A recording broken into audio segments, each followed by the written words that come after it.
প্রিয় গাইজ, আসসালামু আলাইকুম।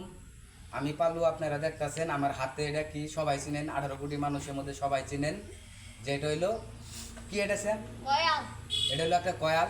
এটা না গাইলে মশা মাছি তো আমরা বিরত থাই, কিন্তু না, এই কয়ালের কথাও মশা এখন মাছি মশায় শুনে না। কিন্তু আমাদের বাংলাদেশের যে এখন অন্তর্বর্তী সরকার আছে, ডক্টর মোহাম্মদ ইউনূস, তার কথা বাংলার মানুষ শুনতে রাজি না।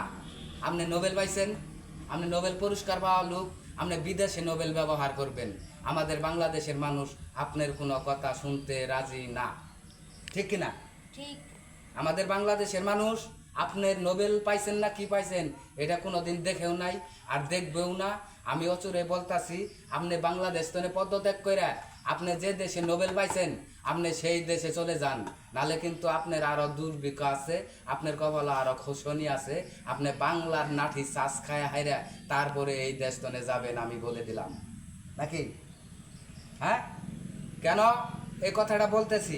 এই ডক্টর ইউনূস সরকার, এই বাংলাদেশের যে অন্তর্কালীন সরকার আছে, এটারে মনে করেন যে আওয়ানে হঙ্গে আমার মিটারও 400 টাকার একটা গরমিল ছিল ভাই। এই 400 টাকার কারণে আমার জরিমানা নিছে 20,000 টাকা। এই অবদার চুরেরা, অবদার মানুষেরা আমার 20,000 টাকা জরিমানা নাগাইছে। 400 টাকা গরমিল বাচ্ছিল, 2600 টাকার মধ্যে 2400 টাকার মধ্যে আমি 400 টাকা 2,000 টাকা ভরছি। 400 টাকা তারা আমার কাছে মিটারও বকেয়া পাইতো ভাই। এর জন্য 20,000 টাকা মনে করেন যে আমার কসকসাটে এই অভাবের দিন, আমি একটা গরিব মানুষ, আমার এই ইউনূস সরকারে এই 20,000 টাকা জরিমানা লাগাইছে।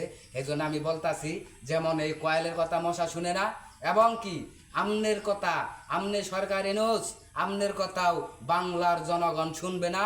এই মশা জীবে, এই কয়েল জীবে মশা মানে না, আমনের কথাও কোনো বাংলার জনগণ মানবে না। আপনি যে দেশে, যে রাষ্ট্রে, যে আপনি নোবেল পুরস্কার পাইছেন, আপনি সেই রাষ্ট্রে চলে যান ভালো ভালো। আর যদি না যান তাহলে বাংলার নাঠির বাড়ি খায় আপনাকে এই বাংলাদেশ থেকে চির বিদায় নিতে হবে ইনশাল্লাহ। বলে দিলাম একটা কথা স্পষ্ট।